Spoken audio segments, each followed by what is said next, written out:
এর সপ্তমীর সন্ধ্যা।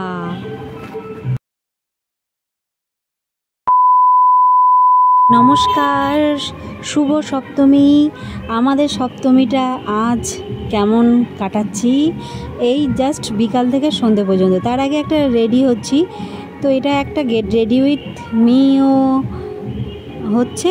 আবার ধরো আমার সন্ধ্যেটা কেমন কাটছে, আমি ওটা পরবো। আর ছেলে ব্ল্যাকটাই বেশি নিয়েছে, আর একটাও গেঞ্জি নিয়েছে ব্ল্যাক। তো চলো রেডি হয়ে নিই। আর আমি তো এমনি ওই টপটা, মানে ওটা একটা কুর্তি, শর্ট কুর্তি, ওটা আমি নিয়েছিলাম অনেক দিন আগে, কিন্তু পরা হয়নি। তো এই পুজো পারপাস পরছি। আর লং স্কার্ট পরবো। লং স্কার্টটা আমি অনেকবার পরেছি, বহুবার পরেছি। তো আজকে সপ্তমী, তো যাই হোক, আমি ষষ্ঠীর দিন পরি, আর হচ্ছে অষ্টমীতে পরলে পরি, নাহলে নবমী, ব্যাস এটা এই কটা দিনই আমার পুজোতে নতুন পরি।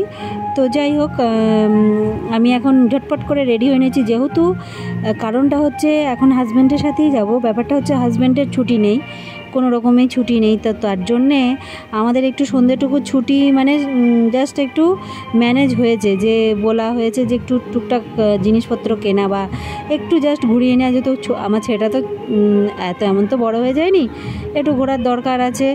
আর একটা মানে কী বলবো, একটা সুস্থ লাইফস্টাইলে একটু তো পুজোটাতে তো ঘোরার দরকার।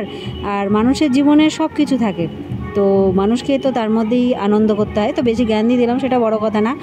তো সেইটাই হচ্ছে কথা।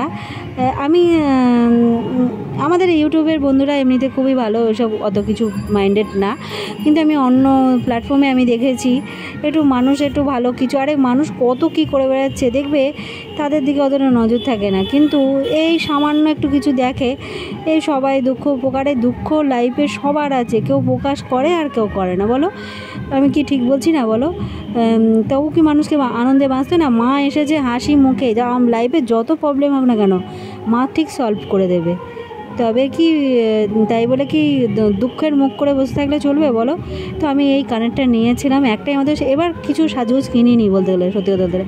এই কানেরটা অনেক দিনকার ইচ্ছে ছিল, এটা বহু বছর আগে উঠেছে, আমার পড়ার ইচ্ছে ছিল, তবে বেথ হয়ে আসেনি। আমি আবার এরকমই, মানে কি বলো তো, অনেক দিন মানে হয়তো স্বপ্নে দেখি এটা আনতে পারি, যে এইরকম সাজগোজের জিনিস, আর না হলে এই দেশেই পাওয়া যায় না। সেই বহু বছর আগে থেকে সেসব জিনিস আমি ভেবে বসে থাকি, সেই জিনিসগুলো আস্তে আস্তে আমার কাছে মানে 1-1.5 বছর লেগে যায়। তো চলো, এইটা আমি এবছর আলটিমেট কানেরটা পেয়ে গেছি। যাই হোক, বেশি দামও না এই কানেরগুলো, তোমরা তো জানোই। তো যারা আমার যারা বান্ধবীরা, বান্ধবী না, আমার যা মেয়ে যে ভিউয়ার্সগুলো আছো, তারা তো দেখছো, তারা তো বুঝতেই পারছো যে এই কানেরগুলো কীরকম দাম হয়। তো যাই হোক, এটা একটু করে নিলাম, আর একটা লিপস্টিক পরবো।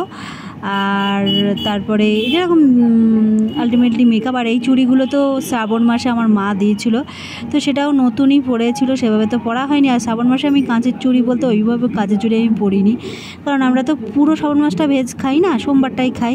তো সেক্ষেত্রে তখন ওইভাবে পরেছিলাম। আর আজকে তো এমনি রাস্তায় ঘুরে টুরে চলে আসবো, আঁশ তো খাবো না কিছু, সে কোনো ব্যাপার না। তবে আজকে আমাদের কোনো আঁশ না খাওয়ার কোনো দিন নয়, তা এখন তো নয়।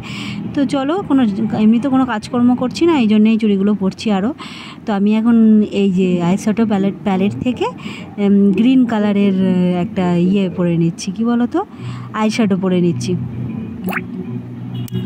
খুব সুন্দর করে আইশ্যাডোগুলো পরে নিচ্ছি, আর তারপরে ঝটপট করে বেরিয়ে পড়বো রেডি হয়ে। এই দেখো, আর জাস্ট একটু টানা দিয়ে দিলাম, লাইনারটা টানা দিয়ে। আর এখন এটা খুব ট্রেন্ডে চলছে এইভাবে লুকটা তৈরি করা, হয়তো তোমরা জানোই, অনেকে জানো। আমি তাই দেখে একটুখানি নিজে একটু কেরামতি যাকে বলে করে ফেললাম। তো আমি তো আলটিমেটলি রেডি হয়ে গেছি, আর ছেলেও রেডি হবে। এবার আমি শুধু ড্রেসটা চেঞ্জ করে নেবো। তো এইরকমই আপাতত আমার লুকটা হয়ে গেছে। তো এবার সিঁদুরটা পরে নিলাম, তারপরে সিঁদুর তো পরা হয়ে গেছে, আর এবার শুধু আমার ড্রেসটা পরে গেছে, যেহেতু আমি স্লিভলেস পরি না বললেও ভুল হবে, পরি, তবু আমি এভাবে স্টাইলটা করতে পছন্দ করি। একটা স্কার্ফ নিয়ে এইভাবে ওপর থেকে দিয়ে, এটা তোমাদের আগেও একবার টিপসটা দিয়েছিলাম।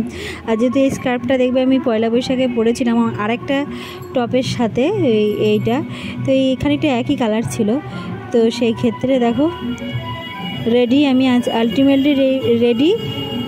তো এইভাবে আমি রেডি হয়ে গেছি। আর ভদ্র স্টাইলিশভাবে চলতেই পছন্দ করি।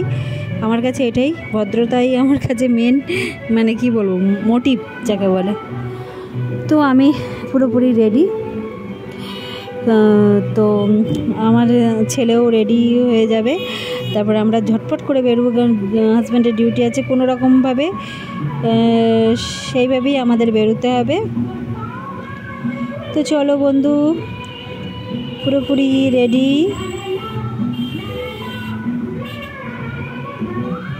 দেখো পুরোপুরি রেডি।